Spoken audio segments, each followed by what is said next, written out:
Pratęsime šiandieną toliau 11 skyrių, Žydams laiško 11 skyrių, 8 eilutė. Pamokslą pavadinau Abraomas, nežinodamas, kur einas.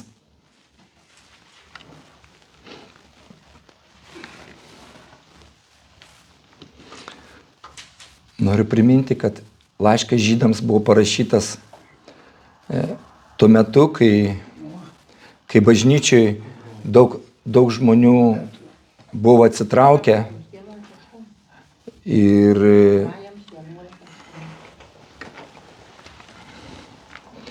buvo ta situacija, kad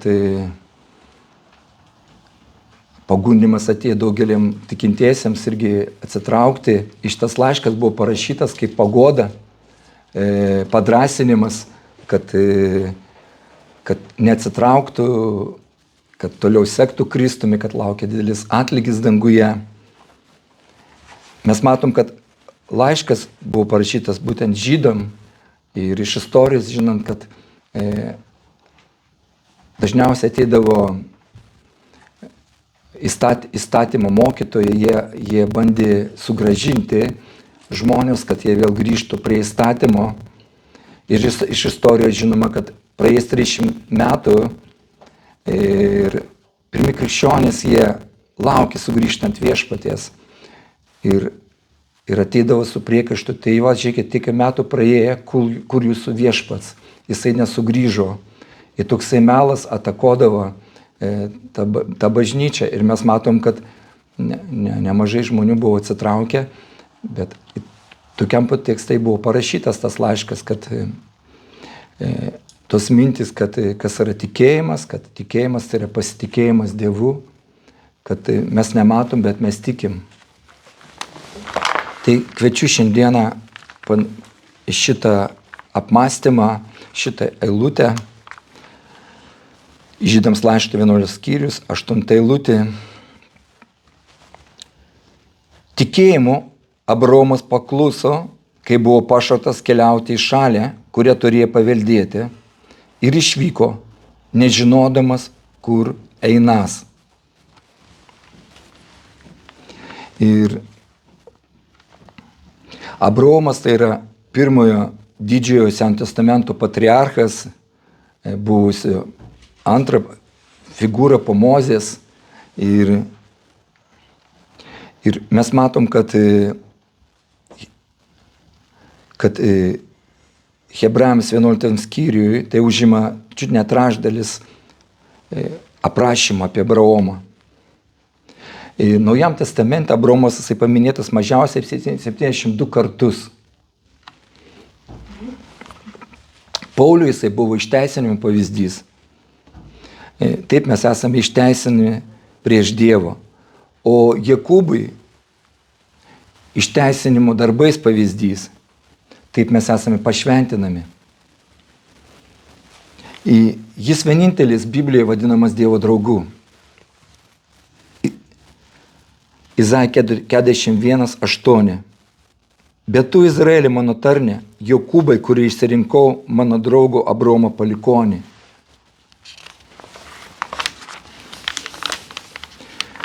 Jokūbo 2 skyrius 23 eilutė. Taip išsipildė rašto žodžiai. Abraomas patikėjo Dievu, į tai buvo jam skaityta teisumu. O jis buvo pramintas Dievo draugu. Ir Hebrajai laikė Abraomą savo tėvu pagal kūną. Jono Evangelija 8 skyrius 303 eilutė. Jie jam atsakė, mes esame Abraomo palikonis ir niekada niekam nevergavome. Kaip tu sakai, tapsite laisvi.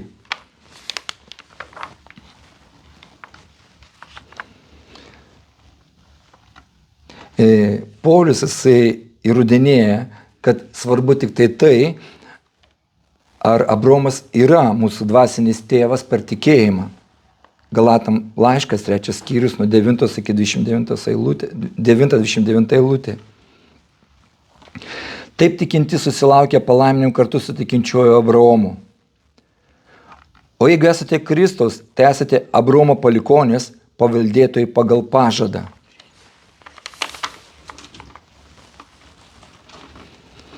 Ir laiško Hebrajams autorius, jisai išaiškina tai nuosekliai 11 skyrius 19 eilutėje, kuri yra bene reikšmingiausia. Šiame laiške Abraomas yra minimas keletą kartų.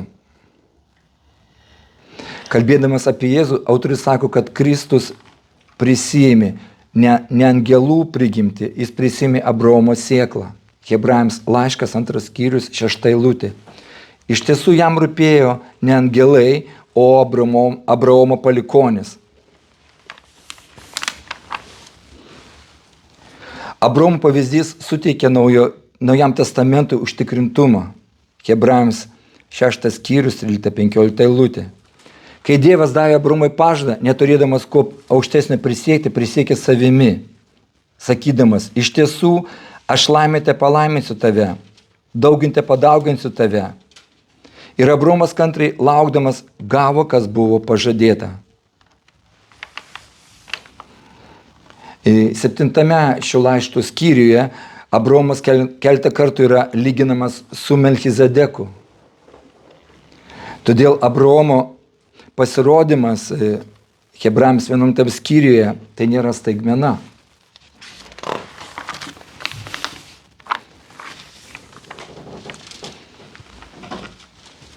Ir nors šiame skyriuje jo vardas jisai minimas tik 2 kartus, apie jį kalbama 12 eilučių. Laikotarpis nuo Nojus iki Abraomo, tuo metu įvyko labai svarbus įvykis, kurį būtina paminėti. Dėl Babelio bokšto statybos buvo sumaišytos kalbos. Prieš tai žemė buvo kalbama viena kalba. Žmogus nedorumą atskleidžia mintis Pradžios knygos 11 skyrius 4 eilutė. Jie tarėsi, pasistatykime miestą ir bokštą, kurio viršų siektų dangų. Išgarsinkime savo vardą prieš išsiskirdami visus kraštus. Dievui tai nepatiko, todėl jisai sumaišė kalbas. Nuo Semo, Nojaus sūnaus ir Abraomo praėjo 10 kartų. Ir akivaizdu, kad tuo metu nebuvo žmogaus, kur laiško Hebrajams būtų galėjęs įskirti kaip tikėjimo pavyzdį.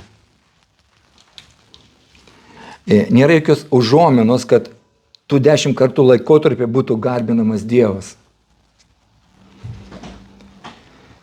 Dar daugiau, jie visi pažemina Dievą, nes Jozujos knygoje rašoma, Jozuje 24:2. Jozue kalbėjo visai tautai. Taip sako viešpats Izraelio Dievas. Anapus upės senovėje gyvena jūsų tėvai, Abraomai, Nachoro tėvas Tara, ir jie tarnavo svetimiems dievams. Užuot buvęs devotas žmogus, Tara, Abraomo tėvas garbino svetimus dievus. Taigi Abraomas, jisai neužaugo dievo baimingose namuose. Jis nebuvo išmokytas tikėjimo pradžiamokslio ir tyro tikėjimo. Greičiausiai jis garbino Saulę. Toks buvo Abraomo paveldas. Mes pamatėm, Nojus, jisai atsisakė sekti savo tėvo pavyzdžių, tuo labiau Abraomas, nes jis neturėjo jokio dieviško palikimo.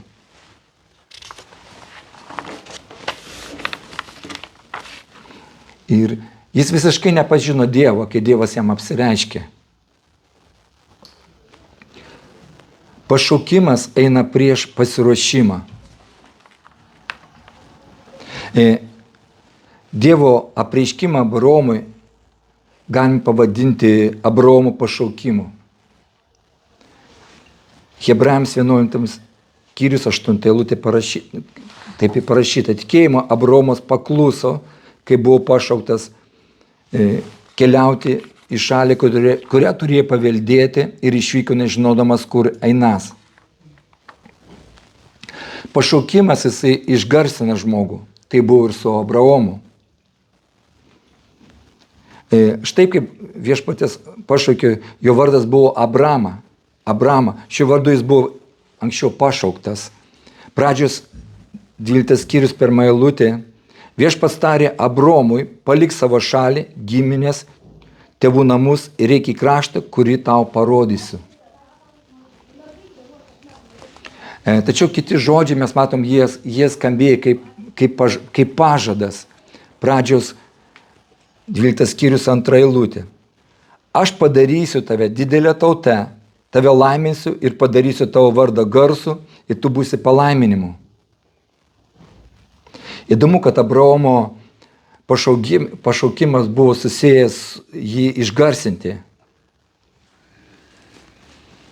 Bet juk būtent dėl to, kad žmonės norėjo išgarsinti savo vardą, Dievas supyko ant Babelio bokšto statytojų. Už tai čia Dievas sako Abraomui, aš padarysiu tavo vardą garsų. Ar Dievas prieštarauja pats savo? Dievas ne prieš išgarsėjimą, jis pats yra iniciatorius, jis inicijuoja tai. Jis priešinasi išdidėjams, bet nuolankiems teikia malonę. 1 Petro 5:5.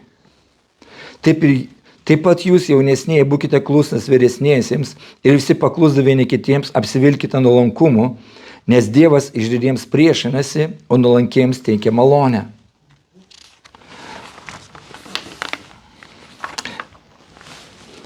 Norėdami išgarsinti save ir savo vardą, mes kovojame prieš Dievą. Galvoti, kad reikia sukurti tam tikrą įvaizdį, kad išgarsėti, kaip mes matom šou versle, tai yra vienas iš pasitaikiančių pagundimų krikščionį, ypač jei jis tarnauja bažnyčioje. Dažniausiai pavojų krikščionių kelia tai, kad žmonės užsiimantys šou verslu ir kai kurie krikščionys, jie dirbdami viešpaties darbą, jie panašėja. Jėzus pasakė Luko Evangelijai 16 skyrius 15 eilutė. O jis jiems pasakė, jų žmonių akyse dedatės teisus, Dievas mato jūsų širdis. Nes tai, kad žmonėse aukštinama, Dievo akyse bjauru. Ir liūdna, bet susidaro įspūdis, kad kai kurie pamokslininkai, evangelistai, dainininkai, muzikantai, tarnaujantis viešpaties vardu, dažniau yra žymiai labiau suinteresuoti savo populiarumu, karjerą, reputaciją, o ne viešpaties šlove. Jei kas ir gali būti liūdna už tai, tai ši eilutė, psalmė 106 psalmė 15 eilutė. Jis suteikė jiems, ko prašė, kartu siuntė ligas į jų būrį. Ir Martinas Lloydas Jonesas kartą pasakė, blogiausia, kas gali atsitikti žmogui, tai patirti sėkmę tam dar nepasiruošus. Dievas jisai pažadėjo Abraomui padaryti jo vardą garsų, bet ne tada, kai Abraomas dar nebuvo pasiruošęs. Prieš tai Abraomui teko daug ką išgyventi. Dievui patinka išgarsinti žmonės, jei tai daro jis pats. Galbūt tave ir skaitant šitą eilutę, Dievas šaukia tave kažkokie jo didybė, jo darbus atlikti. Gali galvoti, kad aš esu pats nereikšmingiausias žmogus visoje žemėje, bet Dievas jisai pašaukė iš tolimiausių kampelį esantį žmogų. Jis gali pašaukti žmogų neįtikėtinoje aplinkoje, neįmanomose situacijose. Dievui nėra neįmanomų dalykų. Jis gali pašaukti tada, kai visi tavim abejoja, kai niekas tavęs nesupranta. Tai būtent taip ir buvo su Abraomu. Taip galim pavadinti jo pašaukimo esmę. Nes nebuvo jokio pagrindo pažadų įsipildyti. Mes matome, kad tam nepasitarnavo jo kilmė, nei reputacija, nei pasiruošimas, nei gyvenimo vieta. Jis neturėjo nieko, ką galėjo atsiremti. Bet Dievui patinka pasirinkti tokius žmonės. Tas, kuris viską sukūrė iš nieka, toliau aukština tos ir kas neturi jokių šansų. Sako, paskutiniai bus pirmiausiai. Mato Evangelija 19 skyrius 30 eilutė. Tačiau daug pirmųjų bus paskutiniai ir paskutiniai pirmi. Kaip Abraomas galėjo būti užtikrintas savo pašaukimu? Kaip jis galėjo žinoti, kad kalba Dievas? Kaip jisai žinojo, kad Dievas jo neapgaudinėja? Argi iki tol nebuvo apsigavusių žmonių, kurie galvoja, kad turi pašaukimą iš Dievo, nors jo neturėjo? Ar tai nebuvo rizika? Pamastykime apie žodžius. Pradžios knygos 12 skyrius 1 eilutė. Viešpats tarė Abraomui: palik savo šalį, giminės, tėvų namus ir eik į kraštą, kurį tau parodysiu. Iš kur Abraomas galėjo žinoti, kad pašaukimas yra realus? Jis tai žinojo, nes Dievas visuomet tai paliudija. Jis įdeda žmogaus širdį žinojimą, kad tai tikrai kalbėjo Dievas. Dievo pašaukimą paliudija to, kuris suteikė tą pašaukimą didybę.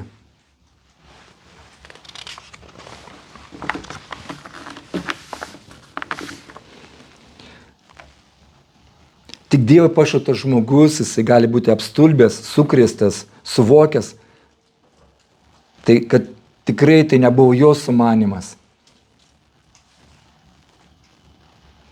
O žmogiškas tikėjimas, kaip sakė Feuerbachas, tai yra žmogaus sumanymo gyvendinimas. Abraomas garbindavo Saulę ir žinoma nesitikėjo, kad jam prakalbės Dievas.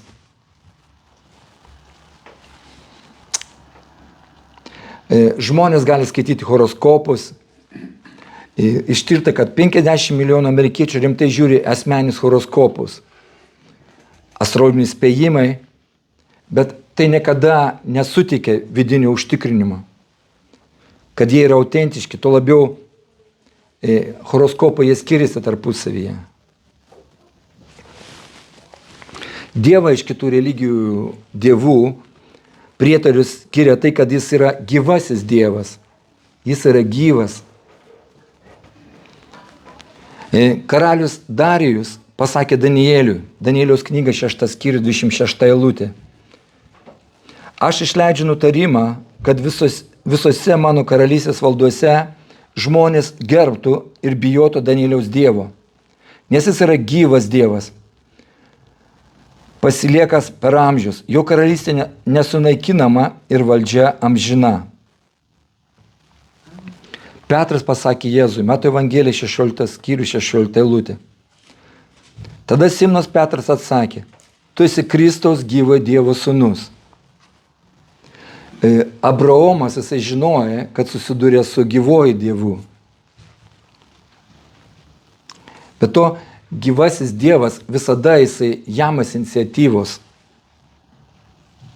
Kitose religijose, egzistencializme ar humanizme, tu privalai pats ką nors daryti, pradėti imtis iniciatyvos. Bet gyvasis Dievas yra tas, kuris pašaukia, jis duoda pradžią ir leidžia mums suprasti, kad tai ne iš mūsų.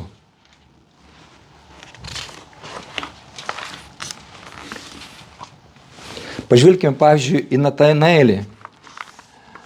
Pirma, jo reakcija iš Nazareto buvo tokia.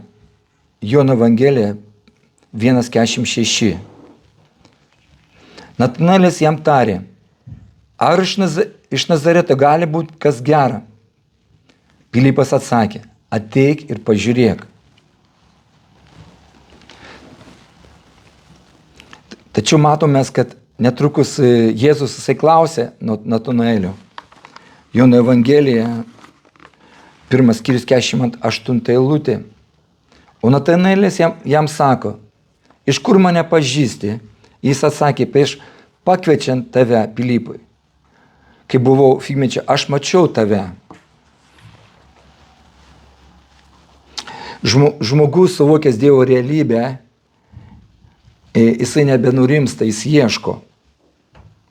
Augustinas yra pasakęs, tu sukūrė mūsų savo, mūsų širdis nerimsta, kol atrandame poilsį tavyje.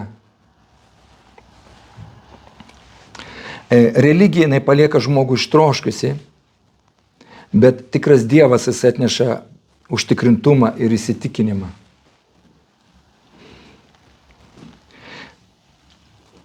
Išgirdę iš Dievą, giliai savo viduje suvokėme, kad negalėtume to paprasčiausiai susigalvoti ir Abraomas žinojo, kad jisai neklysta. Žanas Kalvinas kartą pasakė, kai nors mažiausias tikėjimo lašelis įkrenta į mūsų protus, pradedame matyti Dievo žvilgsnį, taikų, ramų ir maloningą mums. Mes matome jį iš tolo, bet taip aiškiai, kad žinome, jog tikrai nesame apgauti. Svarbiausias tikėjimo bruožas yra tai, kad jis remiasi Dievo pažadu. Pažadas eina prieš patvirtinimą. Dievo pažadas Abraomui buvo besąlygiškas. Dievas nesakė, jei tu darysi tai, tuomet aš darysiu tai. Bet pasakė, tu darysi tai, o aš darysiu tai. Pradžios 12:1-2. Palik savo šalį, giminės, tėvų namus ir eik į kraštą, kurį tau parodysiu. Aš padarysiu tave didelę tautą ir tave laiminsiu. Tai nebuvo pasiūlymas su sąlyga, tai buvo nurodymas ir pažadas kartu.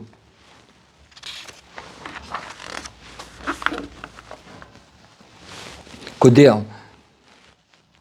Dėl to, kad Dievas duodamus pažadą, ne dėl to, ką mes darome, bet dėl to, kad Jis daro. Romiečiams laiškas 9 skyrius 15 eilutė. Aš pasigailėsiu to, kurio norėsiu pasigailėti, sako Jis. Jo pažadas jisai neturi sąlygų. Jis duoda pažadą tokiems, kokie esame.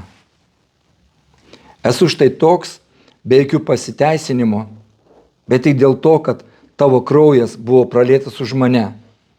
Ir tu pasikvietei mane, o Dieve avinėlį ateinu.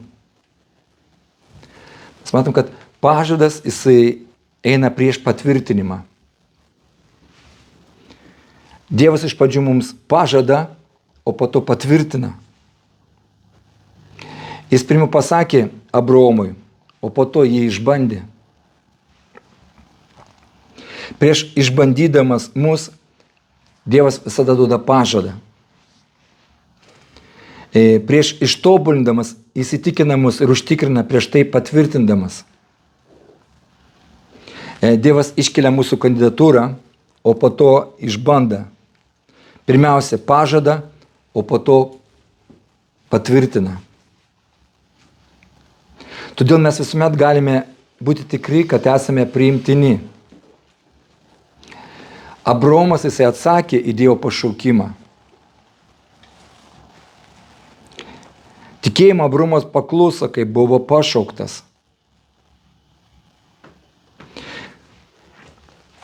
Dievo pašaukimo Abraomui įrodymas buvo tai, kad buvo gautas laukiamas atsakymas.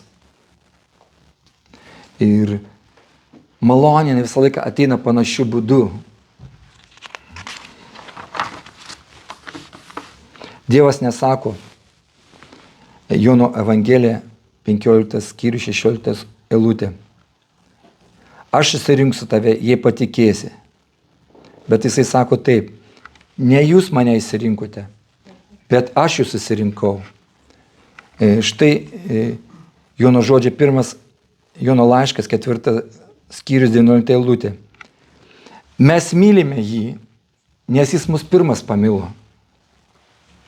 Ir mes matom, kad Saulius iš Tarso išmoko šią pamoką pakeliui į Damaską.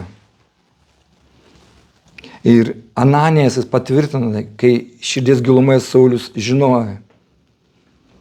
Apaštalų darbai 22 skyrius 14 eilutė. Mūsų protėvių Dievas išsirinko tave, kad pažintum jo valią, išvystum teisų ir išgirstum balsą iš jo lūpų. Nesakau, kad visi žmonės jie priima Evangeliją. Yra žmonių, kurie atmeta. Bet Abraomo atvejis yra vienintelis paaiškinimas, kodėl kiti ją priima Evangeliją. Jeigu Dievas nesiimtų ypatingų priemonių žmogaus atžvilgių, apskritai niekas neįsigelbėtų. Abraomas jis atsakė pašaukimą. Mato 20 skyrius 16 eilutė. Daug yra pašauktų, bet maža išrinktų. Abraomo pašaukimas yra šioje eilutėje minimas išrinkimas. Jo pašaukimas be kito ko reiškia ir atskyrimą. Abraomas buvo pašauktas Hebrajams 11:8 keliauti į šalį, kurią turėjai paveldėti. Pradžios 12:1 palik savo šalį ir giminės. Dievo pašaukimas visą laiką reikalauja atsiskyrimo. Iš tiesų, ne žodžio pašaukimas kilmėje parodo atskyrimą. Žodis bažnyčia yra kilęs iš graikų kalbos žodžio eklesija, kuris reiškia pašauktieji.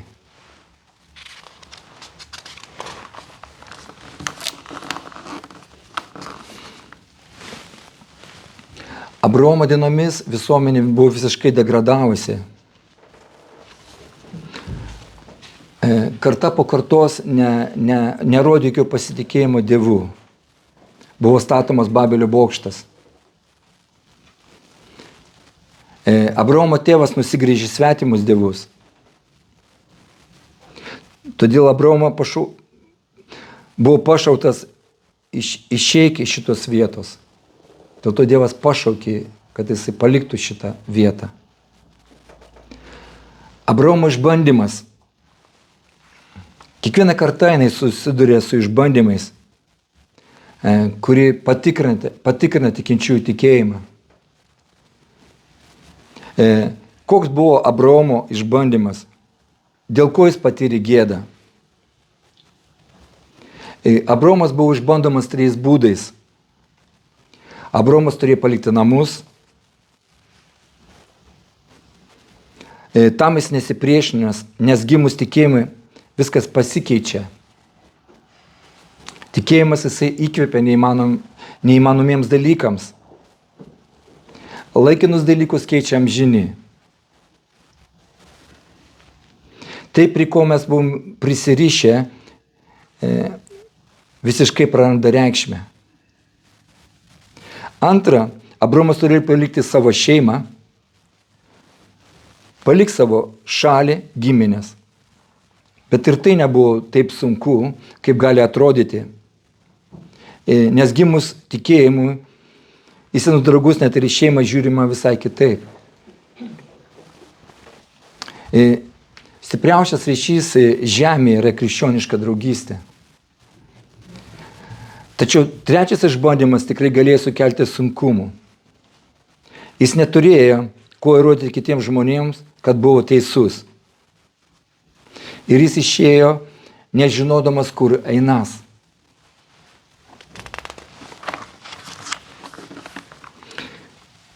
Jis pakluso, nes pats žinojo, bet kito jis negalėjo įtikinti. Dažnai panašiuose situacijose žlunga mūsų kaip tikinčiųjų viltis. Natūraliai mus norisi save apginti, pateisinti. Jei tik kiti matytų tai, ką aš matau, ir jaustų tai, ką aš jaučiu, kodėl Dievas jiems tai neparodo? Abraomui išbandymas ir buvo tai, kad jis turėjo į žemę, kurią turėjo paveldėti. Jei prieš išvykstant būtų suteiktas paveldėjimas, visiškai nebūtų kančia ir gėda. Ir tam nereikėtų tikėjimo. Abraomas patyrė gėdą dėl to, kad eidamas į svetimą kraštą rėmėsi vien tik Dievo vedimu, pasitikėdamas tik Dievo sąžiningumu. Mums iš ties save norisi apginti, tačiau vėliau ar anksčiau mes suprantame šitą rašto vietą. Hebrajams 10:30. Mano kerštas, aš atsilyginsiu, sako viešpats. Galbūt norite, kad kiti žmonės, kad netgi patys artimiausi giminaičiai pamatytų, jog esate teisūs, tačiau turite tai palikti Dievui. Patirti gėdą ir reiškia džiaugtis Dievo pritarimu, kai visi tave laiko kvailiu. O kaip dėl patvirtinimo? Ar Dievas patvirtino, jog Abraomas elgėsi teisingai? Taip, jis patvirtino, bet ne iš karto. Reikia tikėjimo, kad pasitikėtume Dievo žodžiu ir elgtumės pagal jį, kol taip bus patvirtinta išoriniais ženklais. Tai yra grynas, tikras tikėjimas. Eini, nors nežinai, kur eini. Prieš išbandydamas mus Dievas mums duoda pažadą.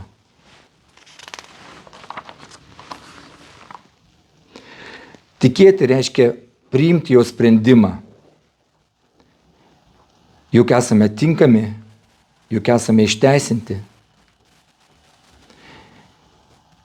Jei priėmė Dievo žodį, testą išlaikėme. Mes priėmėme metamus iššūkius, dar neturėdami užtvirtinimo, bet visada žinome, jog nesame apgauti. Dievas išveda mus, to pakanka.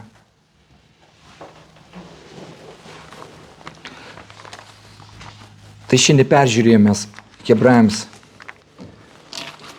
laiško 11 skyrių, 8 eilutę ir apie Abraomą, tikėjimo patriarchą, mūsų tikėjimo tėvą pavadintą. Ir mes galėsime žiūrėti toliau, čia tik tai pirma eilutė, mes daugiau skirsime dėmesį šitam Dievo žmogui, Abraomui, ir kad pasimokytume, ką jisai darė, kad išmoktume, kad gautume pagodas, padrąsinimą. Ir mes matom, kad Abraomui jisai pašaukė ir jisai keliavo nežinodamas, kur einas. Dievas jam pasakė ir jisai patikėjo Dievo sąžiningumu, pakluso ir paliko savo tėvus, artimuosius. Ir mes matom, kad jo tėvai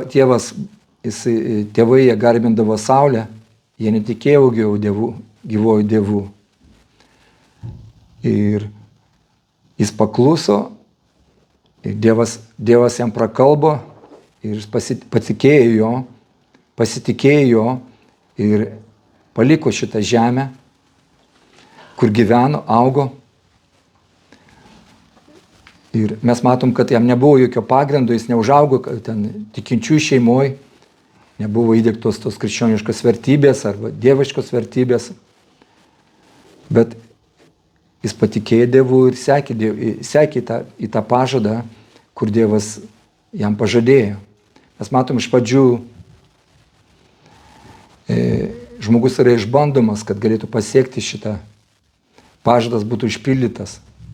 Dievas, mes matom, kai jisai gyveno tuo metu, 10 kartų praėjo, kai žmonės pradėjo šauktis Dievą. Tuo metu žmonės nesišaukė Dievą ilgą laiką. Tuo metu, kai per istoriją pradėjo statyti Babelio bokštą, įsivaizduokit, 10 kartų žmonės netikėjo Dievu.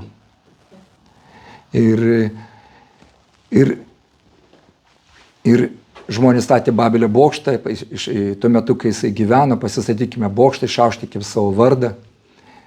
Ir Dievas norėjo išaukštinti, jisai nieko prieš išaukštinti žmogaus vardą, bet tik tuomet, bet prieš tai, kad mes matom, kad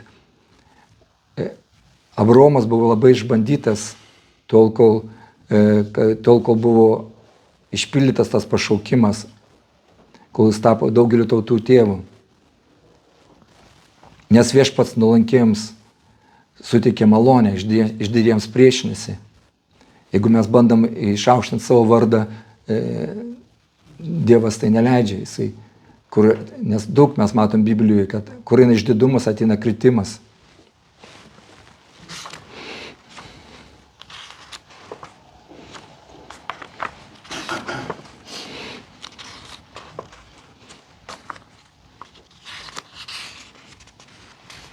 Blogiausiai, mes pamatėm, kad blogiausiai, kas gali atsitikti žmogui, tai patirti sėkmę tam dar nepasiruošus. Kai žmogus patiria sėkmę dar nepasiruošęs, jisai dažniausiai krenta. Dievas paruošė jį, jisai darbausia su juom, kad jisai būtų pasiruošęs priimti tai. Mes matom, kad Abraomui teko daug išgyventi. Tai vat, mes pamatėm, kad Dievas jisai naudoja paprastus žmonės ir šiandieną jis gali naudoti ir mus. Mes pamatėm, kad Hebrajams laiškas 11 skyrius, tai buvo paprasti žmonės. Tai nebuvo kokie antžmogiai, tai buvo tokie pat žmonės kaip tu ir aš. Bet jie pasitikėjo Dievu ir Dievas juos naudojo. Ir kas yra tikėjimas? Tikėjimas tai yra pasitikėjimas Dievu. Kai mes nematome Dievo, pasitikim. Ir ateina Dievas į mūsų gyvenimus. Jeigu mums matom, mums nereikia tikėjimo, nes tai jau išsipildė. Tai be tikėjimo neįmanoma patikti Dievui. Artintis pradėjo turi tikėti, kad jis yra ir ieškančiams atlyginimo. Kaip mes galim patikti Dievui, tikėdami jo? Kitaip mes neturim, mes nieko negalim pasigirti prieš Dievą.